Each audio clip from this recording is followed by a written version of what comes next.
Hey y'all, today's episode is sponsored by Finnegan's Farms. Finnegan's Farms is a Black sister-run community development team based in Detroit, Michigan. They specialize in backyard and community garden design, building gardens, greenhouses, farmers markets, and farm stands designed to liberate those living in the margins and restore food sovereignty to all communities. To learn more about their work or gather information about starting your own CSA or farm and garden project, visit them at finnegansfarms.com. That's FENNIGANS farms.com and on social media at Finnegan's Farms. Let's start the show. Hoodoo plant mamas, get your soul fed and your spirit read. This here ain't no trend. I possess the power from way back when folk were stripped from all of their kin, so they had to find the magic within. So I call on my ancestors and gather my herbs. I conjure at my altar. Hoodoo plant mama, I manifest growth and I release trauma. Child, we just out here trying to water our plants and mind our business, you know? Everybody here from the deep south, man. Everybody can have a culture like us. Hey y'all, and welcome back to season 2 of Hoodoo Plant Mamas. I'm your host, Leah Nicole. And I'm Dani B. We are so excited to be back from our hiatus. While we were gone, we got to talk with Mississippi writer Kiese Lehman about Zora Neale Hurston's life, legacy, and work. You can find that on our Instagram at Hoodoo Plant Mamas, as well as on our YouTube, Hoodoo Plant Mamas. We're also excited because it's Aquarius season. It's February. It's Black History Month. It's our birthdays. Yep. Yeah. My birthday is a few days after this episode airs, and then yours is like a week. Yeah. I think we'll have. Yeah, that's a little bit before another podcast comes out. So yeah, it's gonna be a celebratory month. All right, so do we want to do a little check-in? Yeah, you go first. How have you been during the hiatus? I've been cool, been resting, did a little writing, some reading, and something new that I started, which I have not been 100%, but I've been incorporating more plant-based foods into my diet. Trying to revamp my relationship to food, and so I'm trying to allow myself to enjoy food without shame, but also food that makes my body feel good. Now I did have me some wings on Friday. I'm not apologizing, but I can't be doing that all the time. And I hope we can have another episode where we talk more in depth about that, because I got some thoughts, because I feel like the way we engage food is not pleasing to our ancestors. Just saying. We supposed to be having a good time. Yeah, I agree too. I've also been thinking a lot about intuitive eating. Yeah. So yeah. I think that is something that we can talk about at a later time. So for me, I'm not gonna lie, it's been a little hard. The panini's getting to me. It's been almost a year since we've been quarantined. And I think I've tried to throughout kind of have safe contact with people. And that may mean I see a family member or a friend once every 2 months. But yeah, lately I've been I've had a lot of goals. I started 2021. I was I'm going to do all of these great things, writing wise. I've gotten a lot of rejections. And even though the rejections are nicer now, they're more wow, you are a finalist in this fellowship or whatever, but you didn't get it.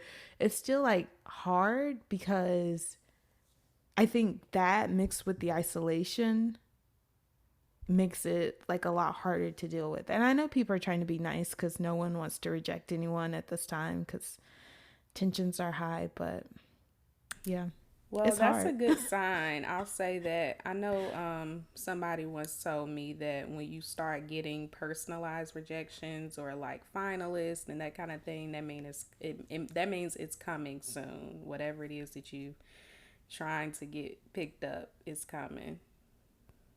So, Hopefully.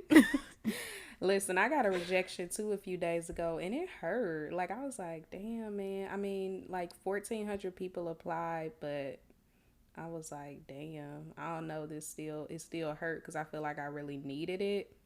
It was for a Was it the mentorship thing. mentorship? Yeah. Yeah, I got rejected too.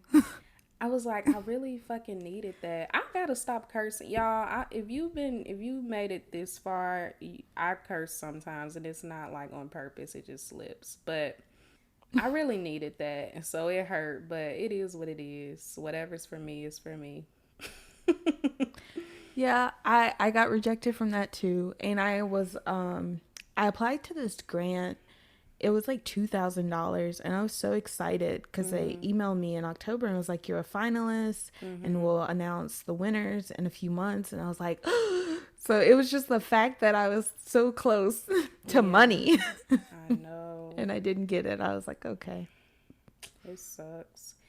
Well, let's get into some gratitude off the bad news Okay. and into the good news. What are you thankful for? Oh Lord.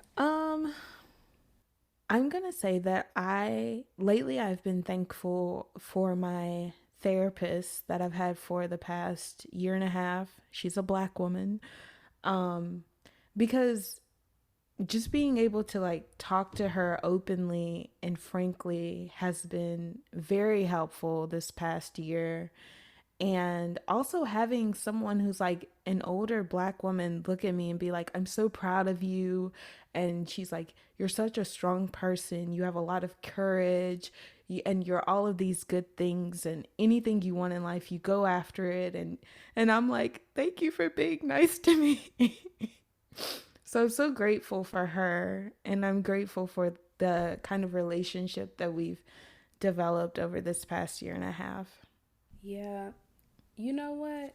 I'm loving the energy of just like good therapists that I've been getting from friends. And so I'm supposed to be hopefully starting my new therapy journey. I have been avoiding it, and then I be talking myself out of it like, girl, you got this. Like, your ancestors got you but nah, girl, they tired of you. It's time for you to go talk to a professional. So yeah, so I'm thankful for that. I'm thankful that hopefully that is going to work out, and I'm thankful for the ways that I'm just giving myself grace to just exist. Like, I'm not even gonna lie, I haven't really been on my spiritual shit as much as I should be as far as like spiritual care.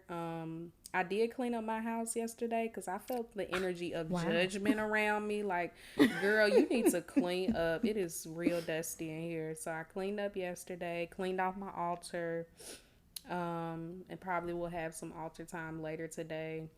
And so yeah, that's a small thing that I did, and I felt good about it. I feel like I smoked out my house and stuff, opened the window, had cleared out all that stagnant energy that was sitting in here because I ain't left the house in like over a week, like for nothing. Not even to walk to the mailbox. It's a mess. So yeah, thankful for that. I definitely agree with that. Giving yourself grace. I was listening to The Read a couple weeks ago, the episode they did with Dr. Joy, where Kid Fury was like, "I keep beating myself up for like laying in bed to noon or whatever." But it's like our bodies are asking us to rest, and then we're like, "I can't believe I'm resting." How dare you, body? So I've been feeling that way too, and I've been trying to be kinder to myself and kinder to my body for just wanting to slow down. And I also follow the Nap Ministry, who constantly reminds us that Listen, rest is resistance. Nap Ministry be dragging us by hair follicles. Sometimes I'd be like, girl, not today. Like, I'll come around supposed to be like, not today, because you dragging me right now.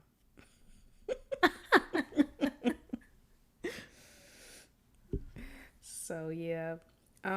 Well, I guess we can get into the show. Did you want to start us Yes. off with some like background info about what inspired it and that kind of stuff?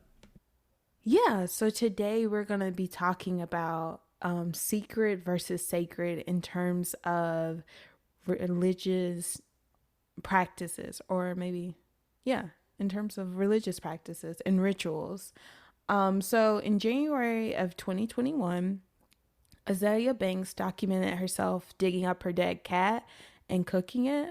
And so headlines were like wild, and they were talking about how she was making cat soup, and Twitter blew up with the African spirituality is demonic. So we're not really sure which religion she practices. I've heard a few different things, but I know that she's mentioned being devoted to Yemaya, who is a water spirit that's derived from Yoruba culture, but can be found in different Afro Caribbean cultures. So today we just wanted to talk about what the line is when it comes to documenting certain things, like what things should we keep sacred and what things should we keep secret. So you go, Yeah. Dani. Yeah. No, so it was a lot happening on social media when this happened, and I was taking in all the different perspectives. I also, if you follow Juju Bay, I'm sure most of you do. There's probably some overlapping listeners, but if you don't, she discussed it as well and had uh, a interesting take on it. Some things that I didn't consider. It didn't really change my opinion because I got the judgy spirit of my grandma in me, but it was like it added nuance. So I was super interested in us having a conversation about how it's super important. Thank God for like people like Zora Neale Hurston who documented a lot of this. That was a part of some of her anthropological work. But I just wonder, with social media, as good as it is, I don't want to be that person acting like social media is not, like, I've gained so much from it with the connections and even opportunities, but it can also be so toxic, like, because everything is like a performance. And so I was just thinking about, okay, whatever, I know a lot of people said, oh, she was probably doing that to work the bones and all of that stuff. But I just wonder, okay, when it comes to certain rituals, or certain things, what is the line when it comes to you got all these different energies that you expose into what you're doing?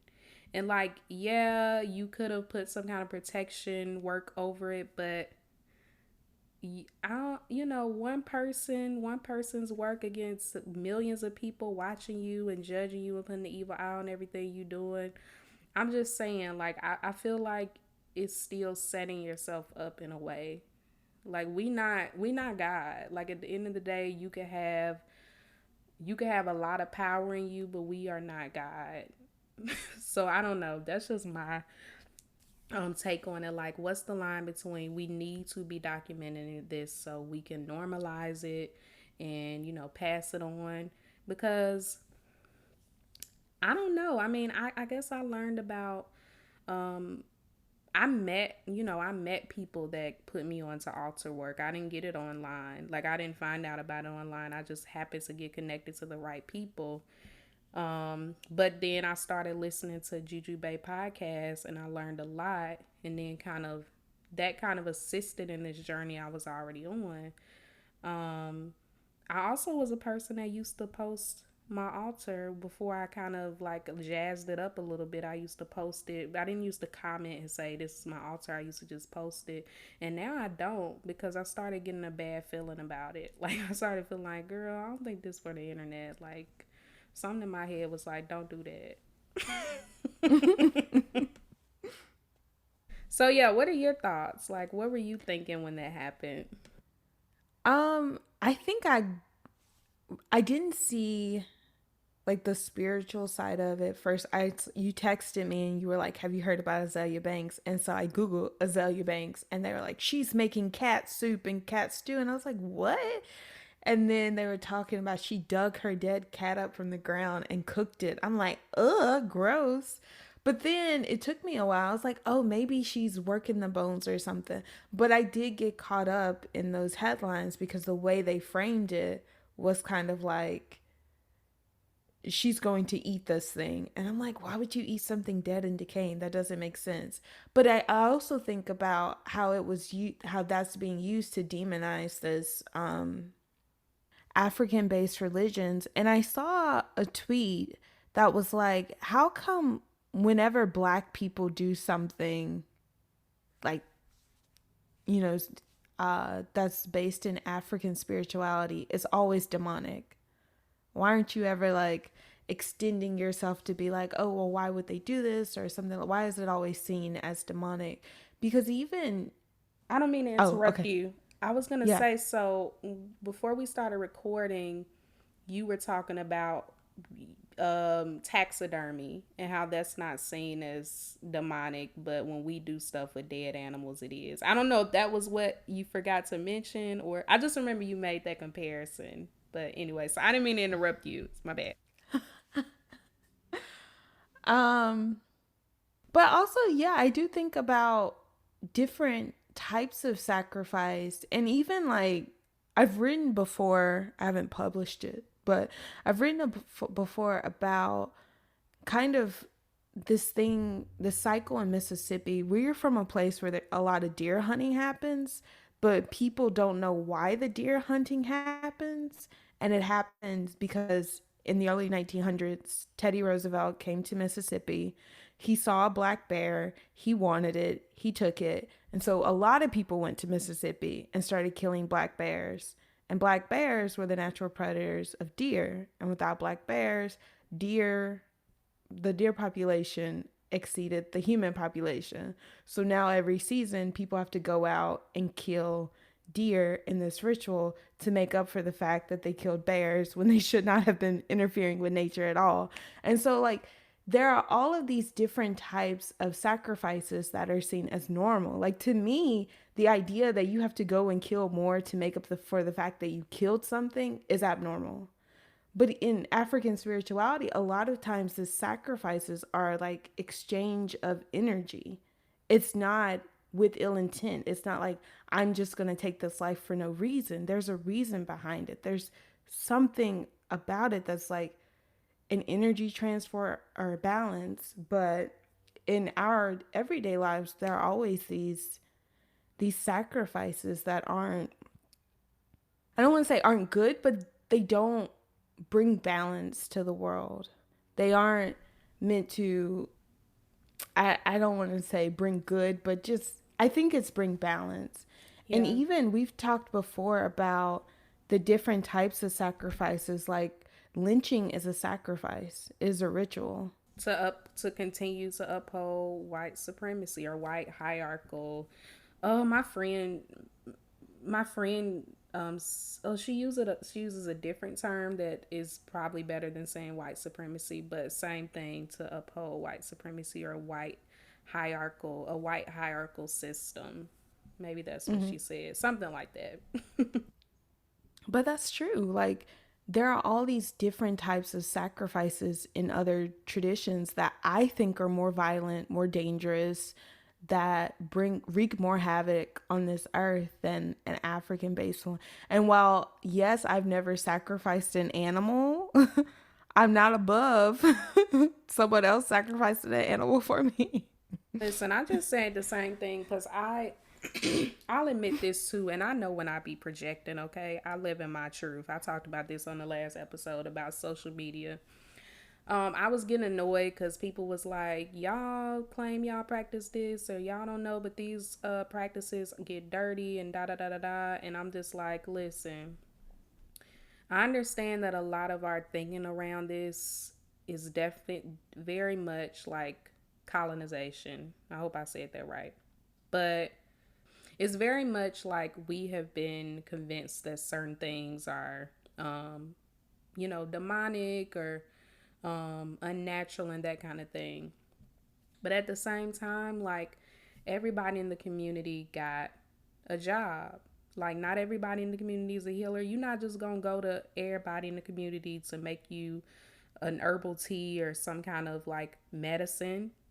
So you're not gonna go to everybody in the community and expect them to do sacrifices. Like, listen, I'm not the one. I'm not the one. Like, I'll get my hands dirty to an extent, but when it comes to like certain things with blood and stuff, listen, I ain't heard not nan ancestor tell me that I need to do this.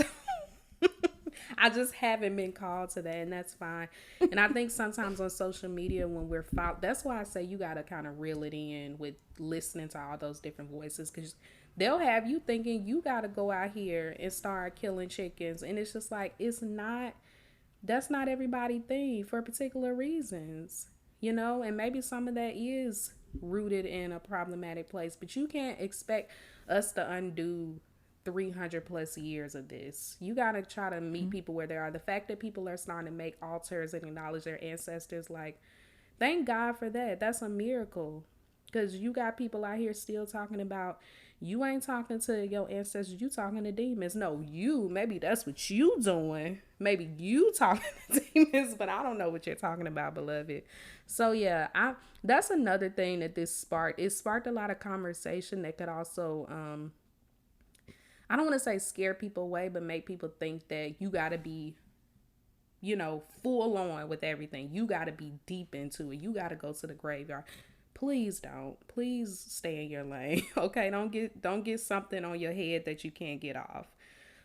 So yeah, that's what I was thinking about too. I was like, all right, I see we trying to like defend, you know, ATRs and stuff, but I don't like the blanketed statements, because like, not, that's not everybody purpose, and just because somebody posting about it don't actually mean that that's they supposed to be doing that either. But again, we don't know her background, and I'm not gonna demonize. I wasn't really like, when I started getting more context to what was happening, my only thing was like, why she have to post it though? I was less concerned about her possibly boiling this dead cat for the bones, and more concerned about, girl, why you have to do it? Because now the internet about to be in shambles for days. Yep, they stay calling Azealia demonic. Listen, But she done said, oh, go ahead. Oh, I was gonna say I agree with you that not everyone's role is to do these kind of blood sacrifices. I think a lot of people look at these spiritualists who have these huge followings, and they'll say something and they're like, I have to do this, but they don't know how. And like you said, they can hex themselves or they can put something on them, because they don't have the knowledge to know how to do something safely. And I think not everyone's ancestors is calling them to do a lot of the spiritual work. For some people, it's just build an altar and leave offerings and go talk to your people, you know, every day or once a week or however often. But I don't think I'm not going to say it's not for everyone, but I don't think the level of spiritual work that they're doing is for everyone. I agree. And I was also going to make the point that people, okay, I always bring this up because this is how I grew up.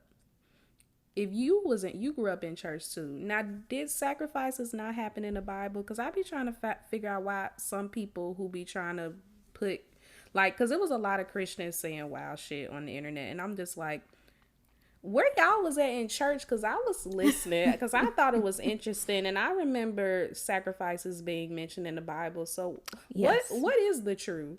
You know, y'all gotta definitely sacrifice goats and stuff.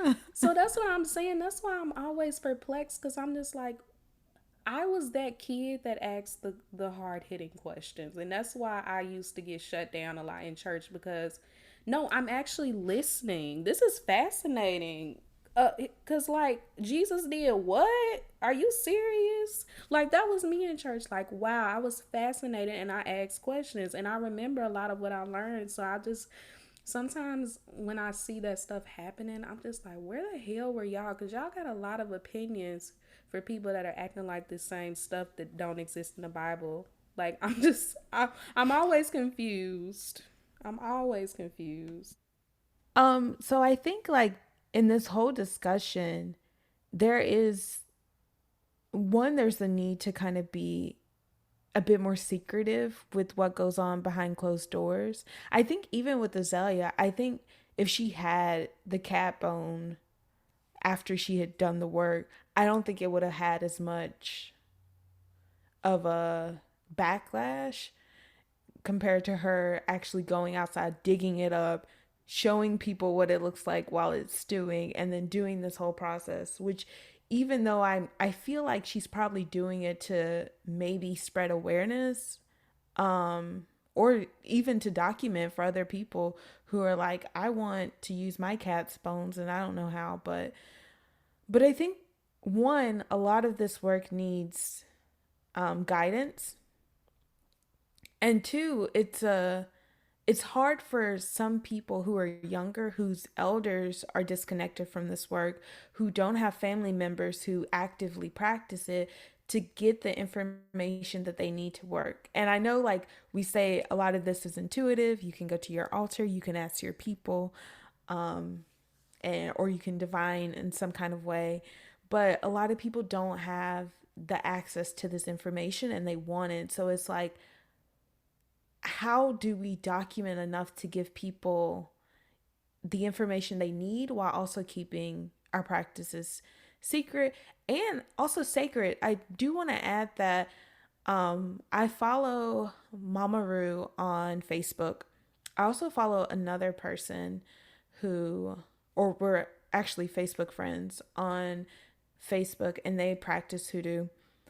And both of them shut down their pages, their Facebook pages. Well, Mama Ru got rid of all her past Facebook posts, and the other person I'm talking about shut down her page because they were noticing a lot of white people were going on their page and taking that information and trying to use it.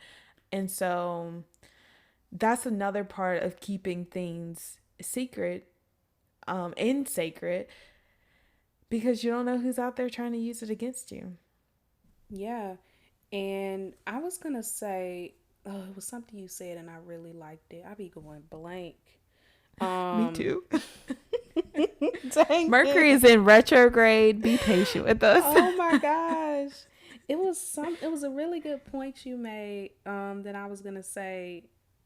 I don't even remember. I'm mad. Maybe it wasn't meant to be said. But I will say, yeah, I seen her and somebody else. They put all their stuff on Patreon, and I honestly don't blame them, because I'm like, if you're gonna be stealing our stuff, then you're gonna have to pay for it. Like, you just gonna have to become a patron. So yeah, I hear that. Oh, the documentation thing. Oh, it was about the elders. Another thing that I've been coming to terms with, and I actually was told this in one of my last readings. A lot of us don't have elders that to actually guide us through this. And we have to remember, like, even if our aunties or grandmamas and all that stuff have like certain things that they do that's technically hoodoo, that they don't call it hoodoo, they had a mother or somebody in their life, grandmama, walking them through the process. The elders, they are acting as mentors in certain ways, but not in the ways that we needed, some of us, when we are like reclaiming these traditions. So I don't have anybody in my family to go to talk to about this. They're gonna be like, I don't know about that, girl, keep that out of my house.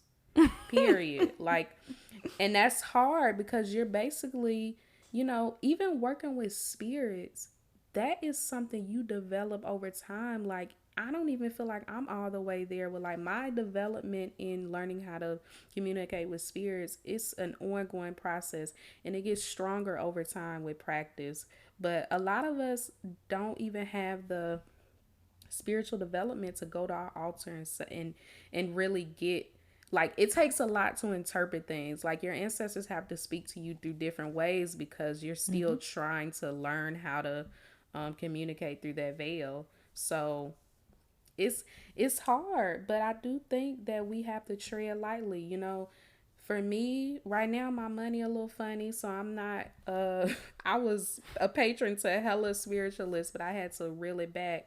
But I'm gonna there are a few people I'm thinking about becoming patrons for, because if you have the means, obviously support the spiritualists that are teaching you, and get those resources, book them for particular readings and that kind of stuff.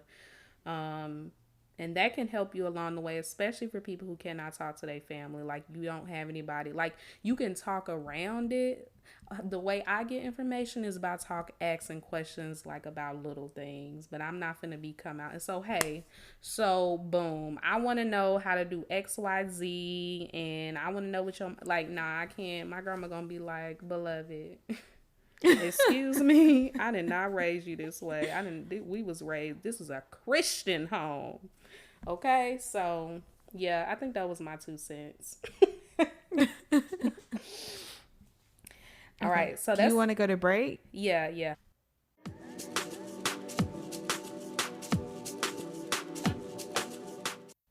All right, y'all, so let's get into some ways to support us. Thanks again for listening and supporting our podcast for season 2. If you're looking for other ways to support us, you can follow us on social media. We're on Twitter at Hoodoo Plants and Instagram at Hoodoo Plant Mamas. You can also share new episodes with your friends.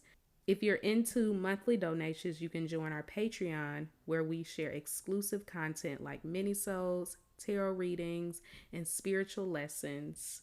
If you prefer a one-time donation, you can give any amount you want on Cash App at Hoodoo Plant Mamas or PayPal at hoodooplantmamas@gmail.com. If you are interested in sponsoring an episode, you can email us at hoodooplantmamas@gmail.com. We especially want to work with Black, Indigenous, POC-owned, and queer-owned businesses. But if you're a white business wanting to support the work of 2 Black women, we'll take that too. Let's get back to the show.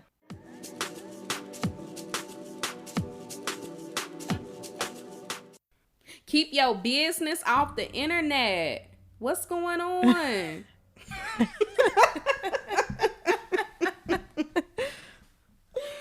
All right, do you want to start off with that story? Girl, I didn't even look deeply into this. I was like, you know what? I minded my business that day, but I saw the tweet at first, and this woman was like, let me tell y'all about what I'm doing. And I just kept scrolling, and then it kept coming back. So I was like, let me look at what's going on. So last month, there was a digital nomad, Kristen Antoinette Gray, who tweeted about enjoying a luxurious lifestyle in Bali after being stuck there due to the parallelogram. She tweeted that Bali was queer friendly and had a wonderful Black community, and she was selling an ebook on teaching everyone how to do the same. But it turns out that she was overstaying her visa, so she was there illegally. She told Twitter all of her business, and now her and her partner are being deported. So you really hate to see it. Listen, when I start getting more and more details, because we're in some Facebook groups, and of course somebody brought it to that chaotic group that we in. They always talking about stuff unrelated to the group, but that's another story. So as soon as I seen what all went down, I was like, this feels like a lesson in when you get greedy. You literally were what it sounds like your own little paradise, and you try to profit off of it instead of just being in the moment. Why do we have to? I know we're supposed to be talking about keeping your business off the internet, but let's get into it. Let's get into the ways capitalism really got its foot on y'all neck. Why do we have to try to profit off of literally everything? It's giving colonizer energy. And I know people was mad, I don't like the idea of calling Black women colonizers. It's not calling them colonizers. They're acting like colonizers. You're moving in a way that is colonizer-like behavior.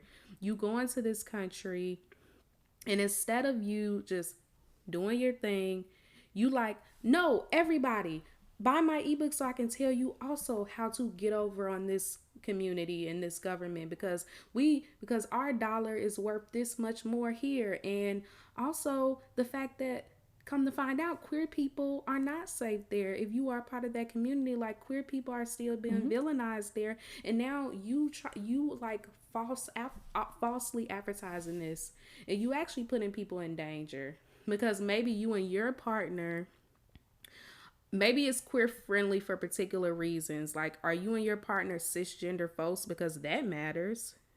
That matters if you're being read as a cis person. Like, it's all kind of things that factor in as to why your experience was good, and the fact that people, natives there, are not having that experience. So it's just like, I don't like when we be moving like that. Like, don't block your blessing. Go do your thing, but you ain't have to turn into, you didn't have to do that. You didn't have to tell us. Oh my God. That's really the moral of the story. Don't be greedy and keep your business off the internet. Yes. And speaking of don't be greedy, at the beginning of the year, there were LLC Twitter was like, I got some free game for y'all. Y'all need to take that stimmy and then get an LLC and then apply for this pandemic relief funds. And I'm like, and everyone was like, that's tax fraud. But someone's going to see that and someone's going to be like, I need more money because, you know, they're desperate, they're in poverty, and they're like, I'm going to use 200 or so out of this LLC and do that, and they're going to end up in jail. It's like people want to be viral or something, get some kind of recognition for being like, oh, look at how smart and stuff that I am. But I'm like, you're also harming other people. Like, if someone follows your advice, they're going to prison. This what I be, listen, y'all be just opening the door for evil eye. You really do. I feel like that's part of what got them deported, evil eye, because apparently she had been selling that ebook. Apparently it wasn't like super, that's what it sounded like it had been going on. After that post was made, that's when it felt, because people were like, oh yeah, they had an Instagram, they had been doing this, but they went viral on Twitter, and that's what did. And it's like, yeah, you should have stopped while you were ahead. It's greed, it's capitalism. Even with the LLC thing, I'm just like, everybody got the billionaire mindset, but no billions. What they think is a billionaire mindset, but y'all don't actually know billionaires in real life. You don't know what they're thinking. Just because, and I want people to know, being a self-made millionaire, like, these people don't be worth, like, they be millionaires, but they on the, like, not as, I don't want to say the poor end of the spectrum, but they're not like 100 million. Like, they're not making 100 millions. Like, somebody could be a millionaire and be like worth $1.5 million. That's way far from being a billionaire. And they think that they still think they can still tell people how to be wealthy or how to get this amount of money. You were blessed, but you also need to recognize, like, all the different ways you just happen to meet the right people, or you made the right moves, or this, that, and the other. There's not a formula, I don't think, to wealth. Yeah, I think there is a bit of a formula. One, be white. You know what I mean. But yeah, no, I feel it. Yeah. But I also, like, to be a billionaire, no one makes $1 billion. You steal $1 billion. And also, in a white supremacist capitalist society, in order to make that much money, you have to exploit Black and brown people. That is a non-negotiable. So anytime you talk about, I want to be a billionaire, what I hear at least is like, which Black and brown people do I need to run over to get to the top? And I don't think that is how, I don't think our liberation is tied in capitalism. Let me just say that. It's not. I always wonder, like, okay, if people really sit down and think about it, do you actually need $1 billion? Like, you could be a millionaire and be fine. Like, what do you actually need with $1 billion? Y'all be like, oh, I'm gonna put it back in the hood. Where? You stole from the hood. That's how you became a billionaire. What you talking about? Go build a school or something. But like, go build a state, and let's all like succeed from this. Leave. Like, Black people only. But I'm saying, like, I don't think people understand. We had this conversation all the time. People do not understand how much $1 billion actually is. And also, people don't know how to just, like, you know, want what they need. Like, want what you need for comfort. That means, like, you got enough money to pay your bills. You also got enough money to, like, I want to go take a vacation. I want to go travel to this place without concern. That's fine. I don't think it's nothing wrong with that. But y'all talking about you want $1 billion for what? What you need that for? You can't even spend that much money in your lifetime. It's just like, why are we obsessed with having more than we need? Just having just yeah. I think a lot of it is power. Like I see these like especially like these black moguls who make a bunch of money and who love to be told they're basically like black cis hetero men. And they kind of use wealth as a replacement for the disadvantages of being raced. But it's also like you're still a black person and you still are having to sell out other black people to be in a room full of white people who are just as violent. So what good is coming out of that? That's what made me mad when I love Master P. Like I growing up, I loved like all the music coming out of Louisiana because we were close to them, and so we were getting that music. But when he said, first of all, black people made you rich. Black people made you rich. Black people been your number one supporter since you came out. He made a statement about Clubhouse being like, we always making them billions. If it was black owned, we wouldn't have supported it, which is a lie. It's like we keep letting these wealthy black people get into our head and say black people don't support each other. Although, how do you think, what are you talking about? Look at you. You are the proof that we support each other. But then it's like, y'all want poor black people to make y'all billions.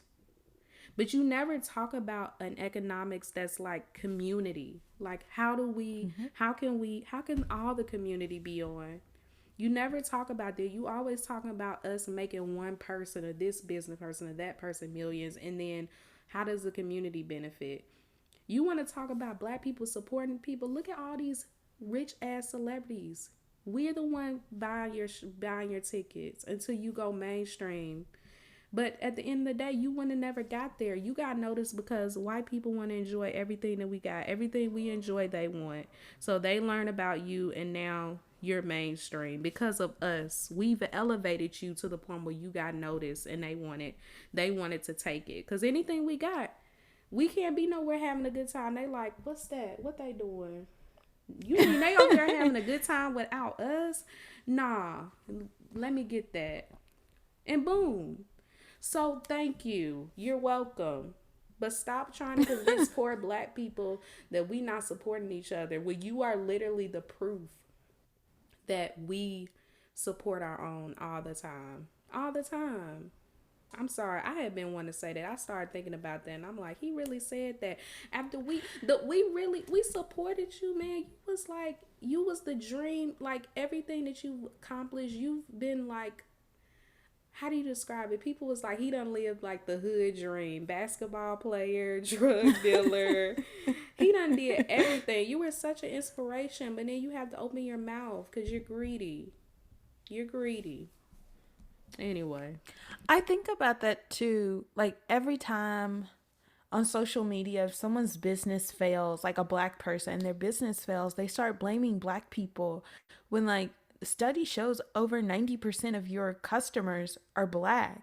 Over 90% of customers for black owned businesses are black people. So it's like, it's not our fault that your business fell. A lot of times it's institutional or institutions' faults. Like, what kind of loan did you get? Or could you even get a loan to start your business? Like, what kind of collateral did you have to give up? I listened to the 1619 podcast, and there was a farmer who had worked, he was like a third generation farmer. And he had worked for other farms in the community, white people's farms. And he was like, I'm making them all this money. I'm going to make myself money. And so he got his own farm. But then when it came time to get a loan from the bank, so farming is time sensitive. You have to put your seeds down at a certain month. If it's late, you're not going to get your harvest. You're not going to get the money that you're supposed to get. So he would apply for his loan on time. They would give him the money late. They would give him half the money or part of the money that he needed. He never got what he needed when he needed it. So he was bound to fail there. And so each year, because he couldn't meet how much he was getting, They kept asking for more and more and more of what he had as collateral, to the point where they took his farm for him. And so the white farmers around them were like, "Oh, you must be a bad farmer, or because you lost your farm." And he was like, "I worked for you. I made you money. You know I'm not a bad farmer." And it was the bank that was like, "We're going to take this man's farm from him because how dare he try to make money for himself." So I think about that with black businesses too. Like, you can't blame black people for not supporting you when overwhelmingly we do. We don't It's the have the institutions wealth. that want you to fail, so you fail. That too. We don't even make up the majority of the wealth in this country. To be honest, black business owners should be getting grants that they don't have to pay back. They should be getting things that they don't have to Yes. pay back. We shouldn't be having to take out loans. But at the same time, it's like they don't think of this as an institutional thing. They think of this as where white people make money off of the backs of black people, and I should be able to do that too. The thing is, y'all talk about, yeah, we shouldn't be shopping at Amazon. But no, like, you have to, I know there's somebody, I'm not going to say her name. I'm not a fan, but it's somebody, let me not even give too many details. It's a white woman. And she doesn't shop at Walmart. And it's like, good for you for not shopping at Walmart. Walmart is the biggest major store in my town. So what are poor people supposed to do? We don't have the luxury to be all bourgeois and not shop at Walmart, not order from Amazon. I seen someone make a post about fast fashion. First of all, let's talk about how all of y'all be buying up the plus size clothes in the thrift store and making them into something else. I can't find no clothes in there, honey. Okay? But at the same time, you can't be telling poor people how to shop when they don't have access to certain things. What are you going to do about it then? Like, I actually unfollowed an Instagram page that said, it's not that these things are too expensive. It's just that you're not used to having to pay for what something is worth. Support black businesses. And I'm just like, are you serious right now? We're in the middle of a pandemic that's disproportionately affecting black people. And you telling us that, yeah, it's expensive, but you need to buy it. Okay, listen, I try. But you have to realize that, like, we don't make up the wealth in this country. We don't. So you expecting to purely thrive off of our money. We're supposed to be buying everything black owned, no matter how expensive it is. We can't do that. We do not have the wealth. We do not have the wealth. Most of us don't. So we done change. I mean, this went on a left field. But it was a good rant. It's tied to capitalism. The whole, you got to put everything on the internet and then you have to profit off of it. Come on.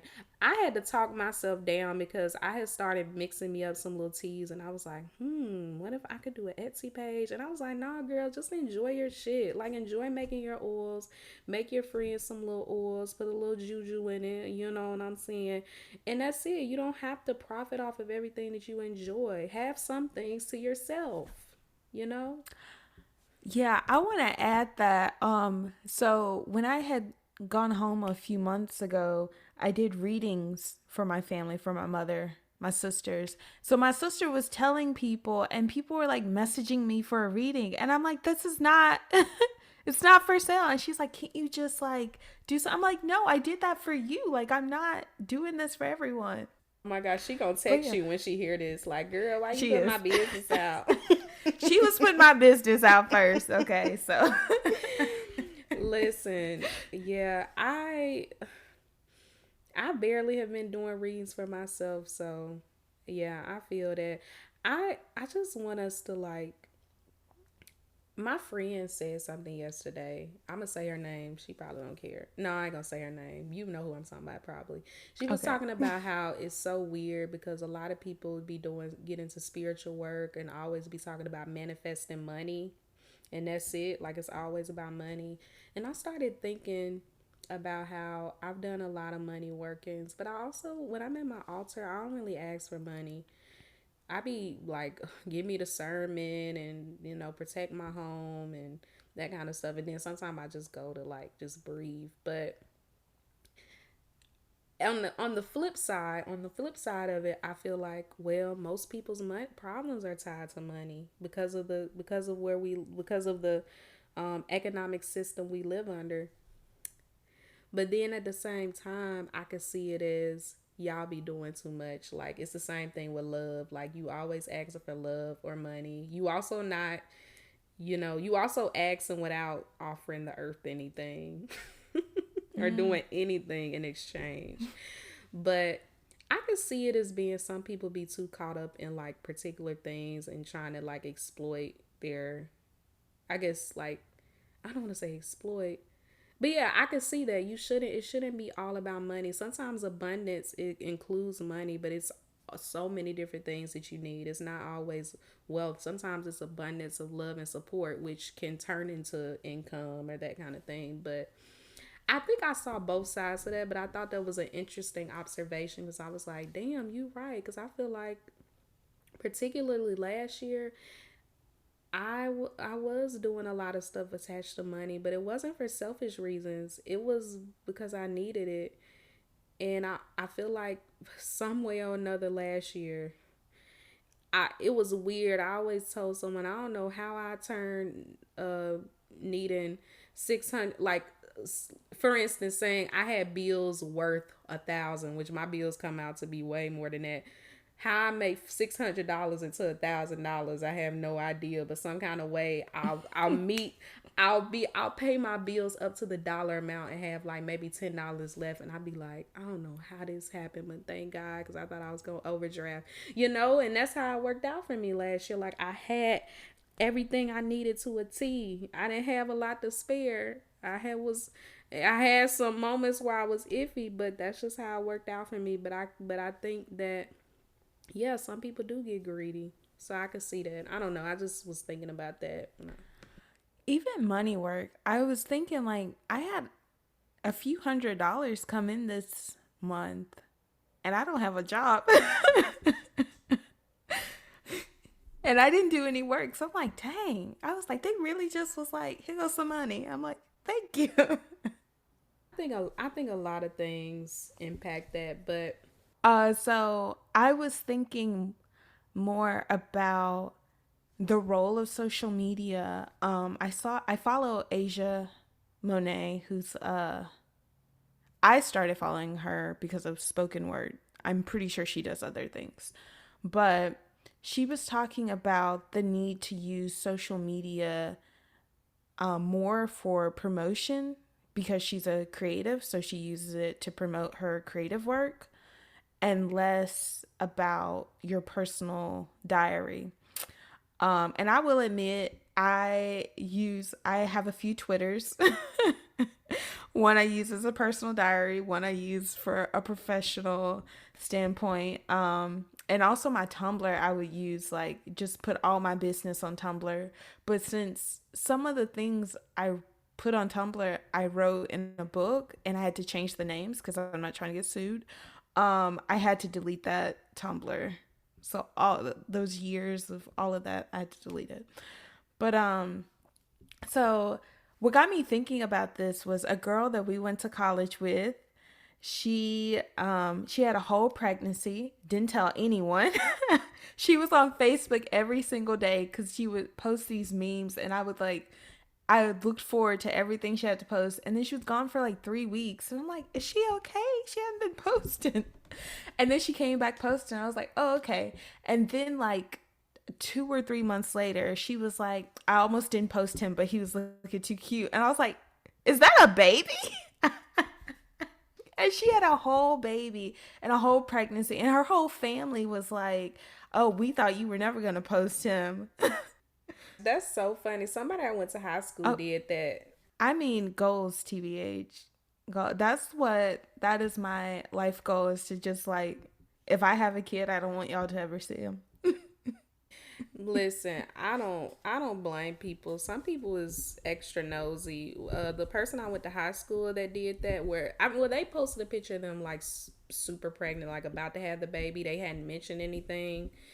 And I remember she posted something with people like being nosy about who her baby's father was because she don't post him. And I'm just like, y'all see, this is why people don't post, because y'all be asking too Yep. many questions. Like, it ain't none of your business, beloved. Like, Exactly. I'm like, enjoy what I give you. Don't be greedy. Don't ask for more. people not used to women just, and I think I know who you talking about, who we went to college for, but I don't know if that person is married, but I don't think the person I'm talking about is. But people not used to women just like having kids, and maybe there's nobody in the picture. Maybe they had these babies and they raising them obviously with the help of their family, and that's okay. Like, stop trying to act like it's something wrong with being a single parent. It's not.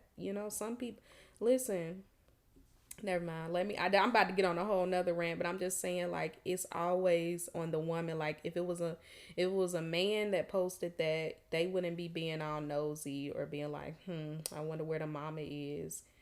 But you do No, that to they'd be women. like, ooh, congratulations. It'll be like He's taking such care an of his amazing kid. father. It'll be a picture of him just holding the baby. Wow, look at you. You're so amazing. Black fathers matter. Like, okay, yes, they do. But I'm saying, it be like bare minimum stuff. So I seen a post of this man talking about he could literally just be in the grocery store carrying his baby and people will compliment him. And I'm just like, y'all gotta get the bar, because it's at the core of the earth. Okay, that's past hell. Like, I see those. There's been a lot of relationship videos online where like people are being nice to their partners, and a lot of the comments are like, I wouldn't do that, or my man wouldn't do that. I'm like, I was like, your partner should be nice to you. we so used to toxic. We gonna talk about this next episode because I got thoughts. But we so used to toxic relationships. We be side eyeing seemingly happy relationships. We always be thinking, nah, they got something. It's something going on. But sometimes people just have healthy relationships. I remember somebody I went to college with posted like, I had gotten so used to being in really like fucked up situations that I thought it was abnormal that me and my partner didn't have like fights or arguments. Like, they had like moments where they had to have discussions, but they didn't have full on screaming or arguments where they get really mad at each other. And she thought something was wrong. Like, she thought that was weird. Because we normalized like, oh, you supposed to fight and you supposed to have bad days. Yeah, you gonna have days with that person getting on your damn nerves, but you ain't supposed to feel like they done like took your whole spirit and crushed it. Like, no. Just like friends, like I think about my friendships, we have moments where we have intense things that happen, but it's not to the point where it's like every other day we screaming at each other. That is not normal. That's not normal. So anyway, back to keeping your social media for not as a personal diary. Can't relate. Cause I be spiraling on Twitter and I just delete them. I know. I'll get on Facebook and there's like this post you posted. I'm like, ooh, I'm gonna respond to this, and then I can't because it's deleted. I was like, okay.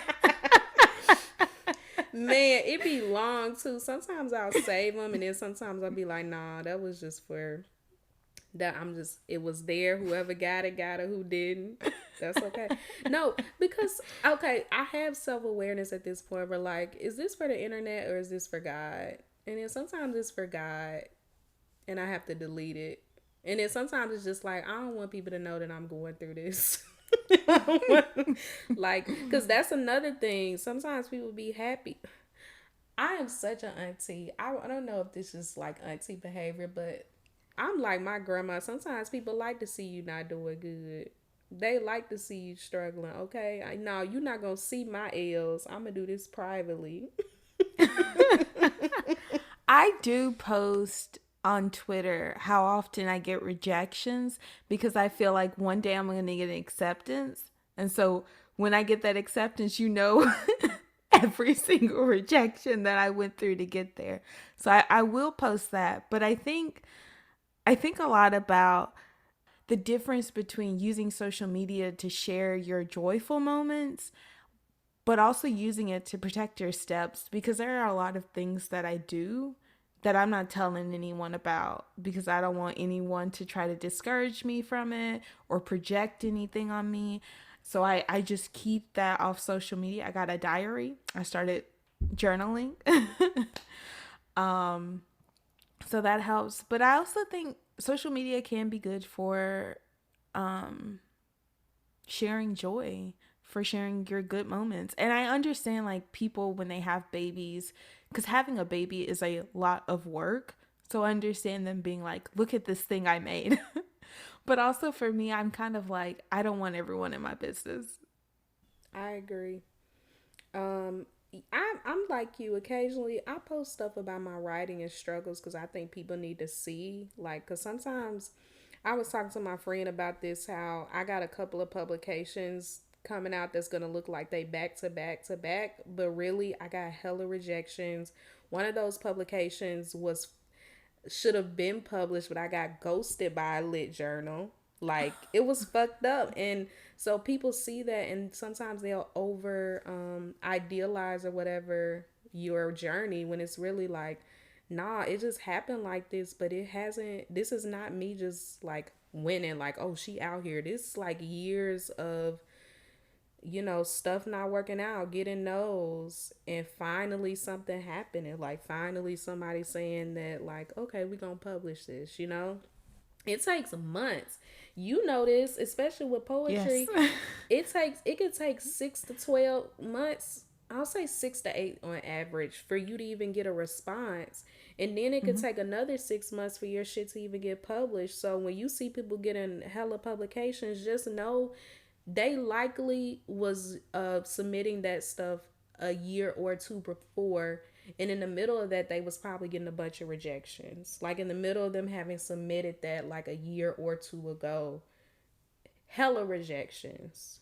So I sometimes I do want people to see like, nah, I work for this shit. Yeah. Yeah, I wrote something last year and I pitched it. It got picked up and we've been editing it, and I don't know. I think it'll probably reach a year by the time it's published. And it's published online. It's not like in a magazine or something. It's like online. Yeah, But yeah, it it be takes a like long that. time. And it's a lot of work.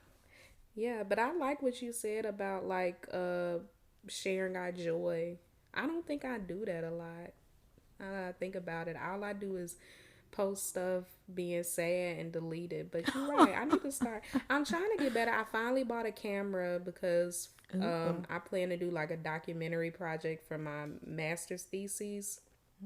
And but I also wanted to get in the habit of documenting myself because I hate taking pictures, but I was like, nah, girl, that's coming from like a not good place. You need to, cause listen, my grandma got some like really beautiful pictures of her as a young woman. I'm just like, I want my grandkids. I don't know if I'm having kids, but I want my nieces and nephews to have a picture like that they get to post a picture they don't know that I don't know they posting. So I'm like, look at my fine ass auntie, like she was the shit. She, what the kids be saying, she ate, my auntie ate. Yeah, I want to experience that. I want my nieces and nephews to brag on me being fine in my 20s and 30s. Really, I'm gonna be fine 20s, 30s, 40s, 50s. Okay, listen, I'm elevated. I'm one of them people that didn't peak in high school. Like I'm like still growing into my fineness. So, You know, I thinking about high school, or at least like in the book I wrote, there's a whole section about my life in high school, and I realized like I was a senior and this girl was trying to fight me because she thought that me and her boyfriend dated and I could steal her man. And at the time I was scared, but like looking back, I was like, she thought I could steal her man. Her man was fine, okay?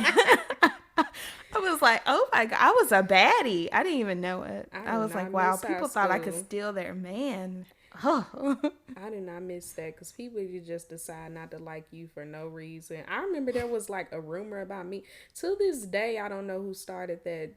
There was a rumor about me and some guy in high school, and I still to this day am so confused. I was like, I was sneaky, and I definitely was talking to people, boyfriends, and somehow it was always people. My name was always getting associated with people that I had nothing to do with. So I was like, well, at least I never got caught for the most part. But I'm just like, if y'all want to drag me, I promise you, there's enough out there for you to use against me. You ain't gotta make up stuff. But that was the olden days. Now I know better. But 16-year-old me, no ethics. No ethics in the dating realm. But none of us did though, so it's not a big deal. Of us did. Okay, I'm gonna hush. Any final thoughts from you? I did want to add that when we talk about sharing our joys, I use my Instagram basically like an art project. I like to dress up and look pretty and go to pretty places and take pretty pictures of myself. I don't use it as, I'm trying to think more about using it as promotion. I recently made it public instead of private because I was like, none of these pictures are bad. I look like a baddie, so I'm about to make it public. But yeah, I'm thinking more about posting my joys and posting my work and less about kind of, I don't know, like someone's trying to take something from me. I'm trying to open myself up more to the universe, to the internet in a good way.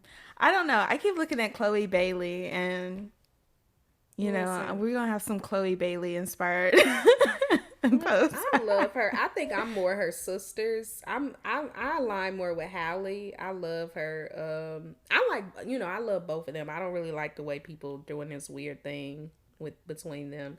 But I feel like I went to her page and I was like, this is so me. she's so chill and just being all like, I wonder what her sign is. She's probably not Aquarius. She's an Aries. Oh, she gotta have some Taurus in there. She gotta have some Taurus in her. She also has a Disney contract, so she's trying to be sweet and perfect to keep her money. I can see that. What was I gonna say? Other than I can't believe that we're on the first episode of season 2. It's so weird, but I'm so excited to be on this journey again, and I look forward to new people that get hip on the show. Yeah, well, thank y'all for listening. We'll be back with y'all in another 2 weeks with some juicy.